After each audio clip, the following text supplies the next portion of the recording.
حضرت ابراہیم علیہ السلام اللہ تعالیٰ کے مقرب ترین پیغمبروں میں سے ایک ہیں۔ آپ علیہ السلام کا مقام و مرتبہ اللہ تعالیٰ کے نزدیک بہت بڑا ہے۔ آپ علیہ السلام اپنی زندگی اللہ تعالیٰ کی خالص بندگی اور اس کی خالص اطاعت میں گزار دی اور ساری زندگی توحید خالص کی دعوت دیتے رہے اور لوگوں کو شرک اور اللہ تعالیٰ کی نافرمانی سے روکتے رہے۔ بے شک آپ علیہ السلام کی زندگی تمام مومنوں کے لیے اسوہ اور نمونہ ہے۔ دوستو، حضرت ابراہیم علیہ السلام کی ولادت نمرود بن کنعان کے دور میں ہوئی۔ اس کے بارے میں کہا جاتا ہے کہ وہ انتہائی ظالم اور سنگ دل آدمی تھا۔ اس کا تعلق اس قبیلے سے تھا جس کی طرف حضرت نوح علیہ السلام کو بھیجا گیا تھا۔ 1000 برس تک اس نے بادشاہت کی اور وہ ملعون خدائی کا دعویٰ کرتا تھا۔ ایک روز نمرود تخت پر بیٹھا تھا، تمام لشکر اس کے گرد حاضر تھے۔ تقدیر الہی سے جادوگر اور نجومی سر جھکائے غمناک بیٹھے تھے۔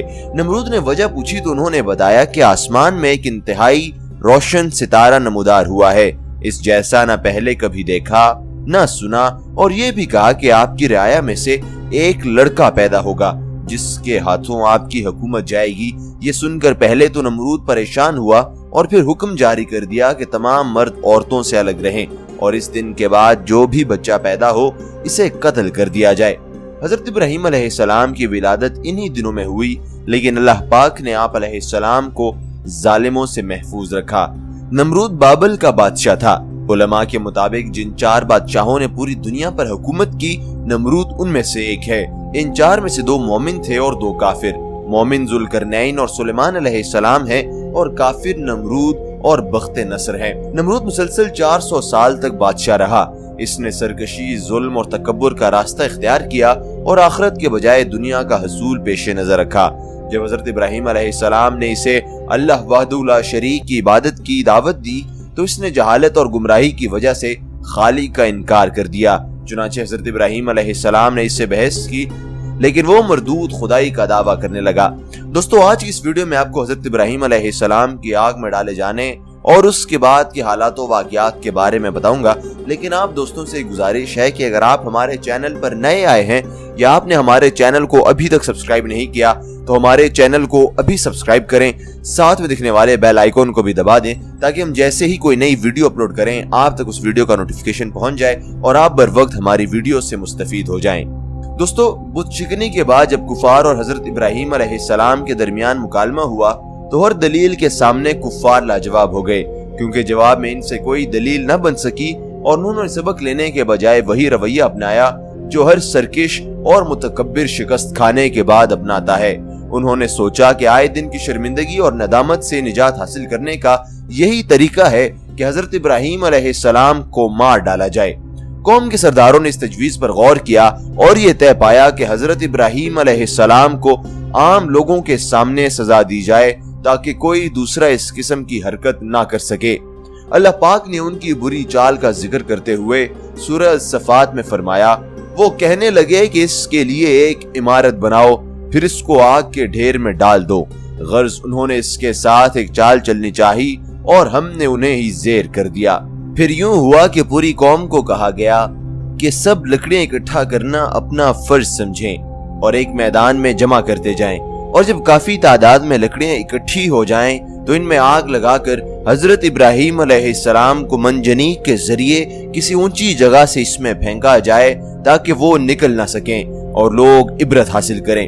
اس پر سب متفق ہو گئے اور ہر ممکن جگہ سے ایندھن جمع کرنا شروع کر دیا اور بہت دن کرتے رہے۔ نوبت یہاں تک پہنچ گئی کہ اس زمانے کی جاہل عورتوں میں سے اگر کوئی بیمار ہوتی تو یہی نظر مانتی کہ اگر مجھے شفا مل گئی تو ابراہیم علیہ السلام کو نذر آتش کرنے کے لیے اتنا ایندھن دوں گی۔ پھر انہوں نے ایک وسیع جگہ میں وہ تمام ایندھن رکھ کر اسے آگ لگا دی۔ آگ روشن ہوئی، بھڑکی اور اس کے شعلے بلند ہو گئے۔ اس سے بڑی چنگاریاں اڑنے لگیں جو اس سے پہلے کبھی کسی نے نہیں دیکھی تھی۔ شعلہ اس قدر اونچا ہوا کہ وہاں سے اگر 3 میل کے فاصلے پر بھی کوئی پرندہ اڑتا تو جل بھن کر خاک ہو جاتا۔